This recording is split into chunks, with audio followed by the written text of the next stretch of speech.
Wow, অসাধারণ, অসাধারণ test. বন্ধুরা, দেশ ও দেশের বাহিরে আমি অনেক জুস খেয়েছি, এই ম্যাঙ্গো জুসের মতো সুস্বাদু জুস আমি খুব কম খেয়েছি। অসাধারণ জুস। ও তাছাড়া আমার সামনে দেখতে পাচ্ছেন চিকেন, আমি চিকেনটা খেয়ে দেখছি। আহ, টেস্ট, খুব টেস্ট। বন্ধুরা, আপনার পরিবার নিয়ে ভালো একটা পরিবেশে, ভালো একটা লুকোশুনে আপনি কিছুটা সময়, অল্প সময় গল্প করতে চান এবং ভালো সুস্বাদু খাবার খেতে চান, চিন্তা করছেন কোথায় যাবেন, পরিবার নিয়ে ভালো একটা পরিবেশে যাবেন। অবশ্যই বন্ধুরা, আর চিন্তা নয়, শিবচরে কলেজ মোড়ে সুন্দর একটি প্রতিষ্ঠান। নতুন প্রতিষ্ঠানটি অল্প দিনের মধ্যে খুব সুনাম অর্জন করেছে।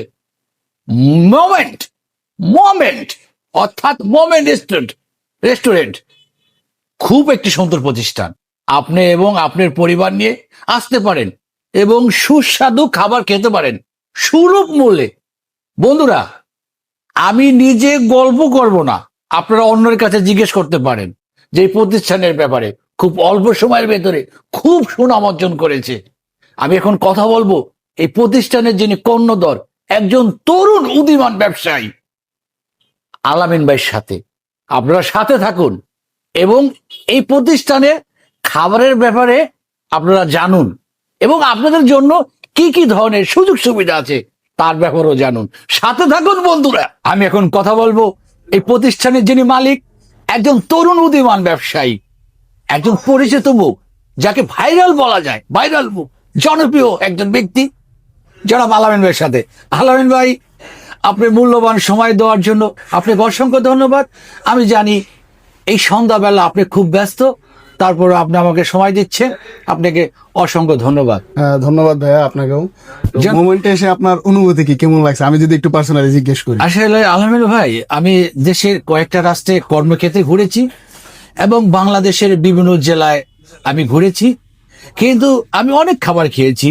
আপনার এই ম্যাঙ্গো জুসটা এবং আপনার চিকেনটা অসাধারণ ফ্লেভার। আমি মানুষের মুখে আপনার প্রতিষ্ঠানের সুনাম শুনেছি। আপনি অল্প দিনে আপনার প্রতিষ্ঠানের খাবারের যে ব্যাপারে আপনি খুব সুনাম অর্জন করেছেন। আমি নিজে খেয়ে দেখেছি। আপনি একটু খান, আপনার সাথে কথা বলি। জনাব আলামিন ভাই, আপনি এই প্রতিষ্ঠানের কি কি খাবার আছে, কি কি তালিকা আছে, যদি আমার দর্শকের উদ্দেশ্যে একটু বলতেন। তো আমি যদি শুরুতেই বলি, আমার প্রাথমিক লক্ষ্য ছিল যে